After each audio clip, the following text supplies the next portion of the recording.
orders? Which one lowers prices? We have done a lot, and there have been a number of executive orders that have caused already jobs to start coming back into our country, which is a core part of lowering prices. More capital investment, more job creation in our economy is one of the things that's going to drive down prices for all consumers, but also raise wages so that people can afford to buy the things that they need. If you look at our slate of executive orders, no, Margaret, prices are going to come down, but it's going to take a little bit of time, right? The president has been president for all of 5 days. Democrats spent years wasting your money building anti-racist oyster reefs and lesbian museums, sending prices to record highs, and they never said anything. But Trump's in office for 1 week, and it's like they all went to the grocery store. I'm going to tell you all right now, they do not give a damn about the cost of eggs.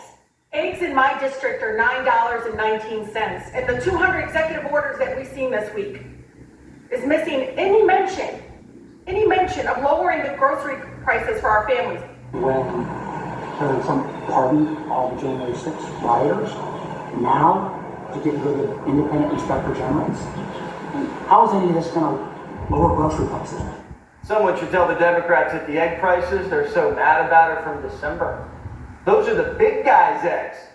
And egg prices might get even worse because Joe just ordered the execution of hundreds of thousands of chickens because of the bird flu. But somehow the left managed to blame Biden's existential crisis on white people. And a majority of white people voted for this. This is the disgusting version of America that people want. And oh, by the way, eggs are still more expensive. So you didn't even get that. Great job, white folks.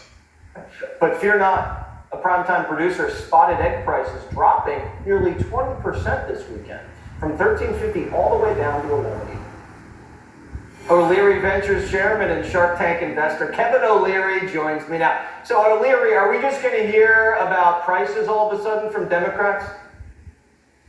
Yeah, I think it's a good talking point. The truth is, though, inflation took a long time to build up, and the most measurable are around proteins, eggs, cheese, meat, housing, either your rent or your mortgage paid, and energy prices. So from what I can see from the mandates brought in by the new administration, Trump et al., they're tackling all of those, making energy independence important and security. Just make drill, we know that story.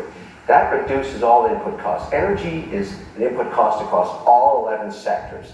And so when you reduce the cost of energy, inflation comes down. Now, there's a whole lot of other issues around, interest rates and everything else, but we had so many acts in the last 4 years that poured money from a helicopter into every sector. I mean, the Inflation Act, or whatever you wanted to call that thing, billions. I don't know why we did that. Chips and science, half of that's being completely wasted on companies like Intel, which are the loser companies in semiconductors. I would never invest in Intel. I don't know why my tax dollars have to. We should let the private sector do that through some form of tax credit. All of these government programs, too much at the same time, helicopter money. It's going to take a while to burn that off, Jesse. I would say about 2 years till you get inflation anywhere near 2%. So, well, Liz Warren, O'Leary says we don't have 2 years.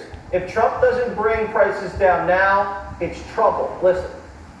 There are a lot of folks who are struggling to make it to the end of the month. Prices are going up, price of eggs. $3.65 last November. Latest I've seen is $4.25. So there's a lot he could do. I hope he does it. But if he doesn't, then it is our job to hold him accountable. I don't think she uses the pasture-raised organic eggs like I do. They're a little bit more than $3.25, O'Leary.